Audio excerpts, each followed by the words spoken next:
ओम नमो भगवते वासुदेवाय नमः। नमस्कार दोस्तों, आप सभी का स्वागत है हमारे अपने YouTube चैनल पर। आज के इस वीडियो में हम सुनने वाले हैं साल 2024 में पड़ने वाली आखिरी एकादशी सफला एकादशी की व्रत कथा। वीडियो शुरू करने से पहले आप सभी से मेरी विनती है, अगर आप मेरे इस चैनल पर पहली बार है तो प्लीज़ मेरे चैनल को सब्सक्राइब ज़रूर करें। चंपावती नगरी में एक महिष्मान नाम का राजा राज्य करता था। उसके 4 पुत्र थे। उन सब में लुम्पक नाम वाला राजपुत्र महापापी था। वह सदा परस्त्री और वेश्यागमन करता था। बुरे कामों में अपने पिता का धन नष्ट किया करता था। सदैव ही देवता, ब्राह्मण, वैष्णवों की निंदा करता था। जब राजा को अपने बड़े पुत्र के ऐसे कुकर्मों का पता चला तो उन्होंने उसे अपने राज्य से निकाल दिया। तब वह विचारने लगा कि अब मैं कहाँ जाऊँ और क्या करूँ। उसने चोरी करने का निश्चय किया।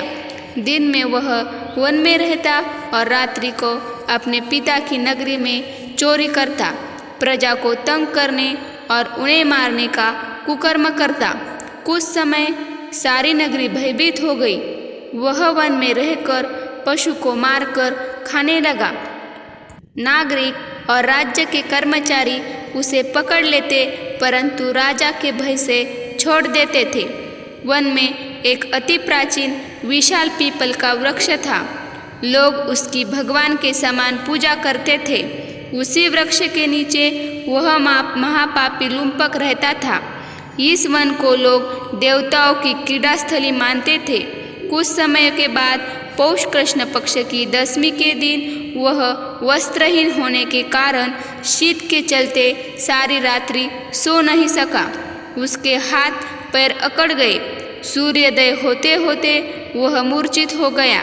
दूसरे दिन एकादशी को मध्याह्न के समय सूर्य की गर्मी पाकर उसकी मूर्छा दूर हो गई।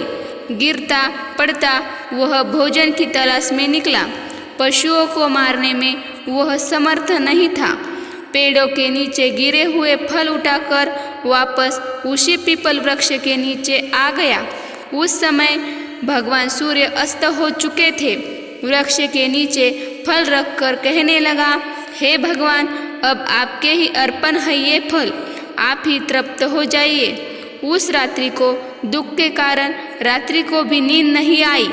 उसके इस उपवास और जागरण से भगवान अत्यंत प्रसन्न हुए और उसके सारे पाप नष्ट हुए। दूसरे दिन एक अति सुंदर घोड़ा अनेक सुंदर वस्तुओं से सजा हुआ उसके सामने आकर खड़ा हुआ। उसी समय आकाशवाणी हुई, हे राजपुत्र, श्री नारायण की कृपा से तेरे पाप नष्ट हुए हैं।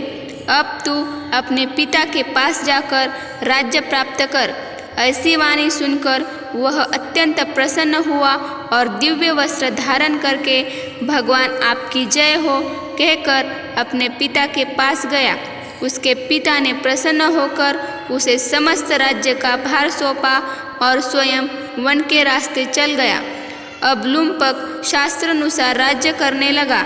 उसके स्त्री, पुत्र, सारा कुटुंब भगवान नारायण का परम भक्त हुआ। वृद्ध होने पर वह भी अपने पुत्र को राज्य का भार सौंपकर वन में तपस्या करने गया। अंत में वैकुंठ को प्राप्त हुआ। जो मनुष्य इस परम पवित्र सफला एकादशी का व्रत करता है उसे अंत में मुक्ति मिलती है। जो नहीं करते वे पूंछ और सींगों से रहित पशुओं के समान है। इस सफला एकादशी के महात्म्य को पढ़ने अथवा श्रवण करने से मनुष्य को अश्वमेध यज्ञ का फल मिलता है। यह थी सफला एकादशी की कथा। अगर आपको यह वीडियो अच्छी लगी हो तो इस वीडियो को लाइक करें और साथ ही में सब्सक्राइब ज़रूर करें।